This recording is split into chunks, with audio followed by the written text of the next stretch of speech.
Hey guys, how are you doing this evening? My discrimination speech is on the Muslims. We all wonder, who are the Muslims? Who are Muslims? Some people think it's their ethnic race, but it's actually a religion that the Muslim culture practices.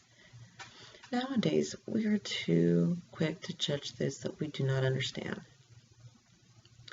We assume things and go with it.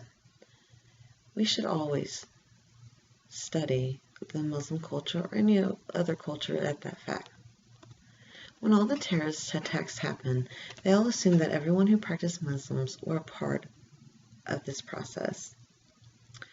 They thought that the Muslim would put American citizens in danger.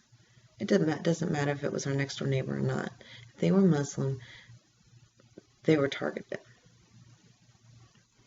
In September 11, 2001, we would have a very tragic day that would change the lives of everyone in the country, including the Muslim American.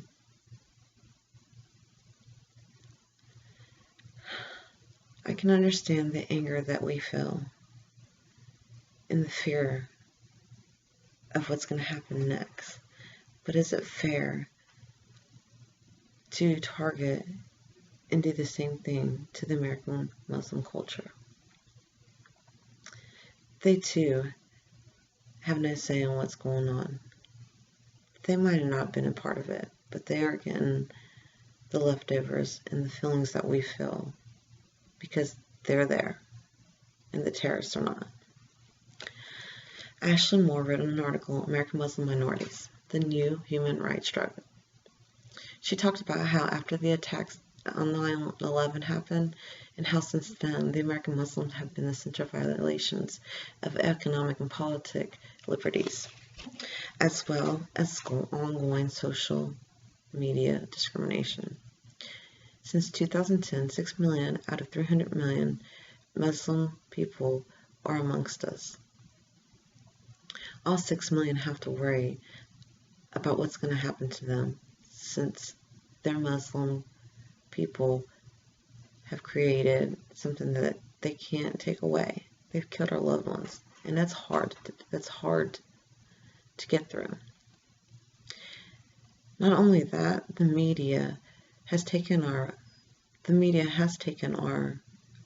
feelings and our anger and our fear and has riled us up and has us in an uproar, and they're trying to find a way to blame others for the loss of their loved ones. So just because Muslims reside among us, they are the ones who are targeted. Not only does the American culture struggle with the discrimination of the Muslim culture, they're enduring it as well. Okay. Catherine Kahn states in her article, Attitudes Toward Muslim Americans, that after the 9/11 attacks that there has been 1,700% of increased crimes, hate crimes, that have been reported by the FBI. She also states that although Muslim is a religious label and does not pertain to race, the line between racism and religious discrimination is often a blur.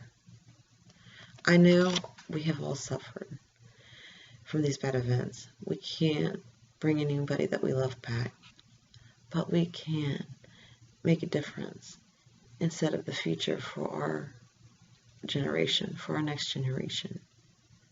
Lead them into the next life without the fear, without the hate. All it takes is to get to know your neighbors, get to know the Muslim culture, see what they're about, see what war they're fighting. You never know, we might be fighting the same war. I look at it as how we treat the Muslim Americans is how others treat us for the things that anybody in our race or in our culture have done to those outside of our culture and race.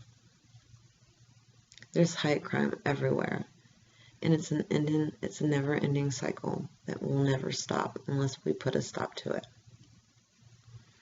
We gotta understand everyone's fighting the same war we're fighting. Stop spreading the hatred all over our country. It's never gonna end. And Denise Hill states in are Muslim discriminated against Canada since September 2001, that the Canada Hostile Acts are targeting Muslim Americans, who took more the form of insult, threats, and attacks of place of worship rather than assaults and battery and physical aggression. There has been 2 major attacks since the 9/11 on an Islam family that were only strolling through the park. The next thing they know, they're being attacked and brutally beaten because of what other people have done. One was of a teen as well, just minding his own business. And to think it was European culture. When is this discrimination and hate crime ever going to end? Are we going to have to look over our backs every time we turn around? It has to stop. Take the time to get to know someone that's outside of your culture. Take a little bit of their culture in. Teach them about our culture. You never know. That could make a big difference and end this hatred cycle that we are all enduring.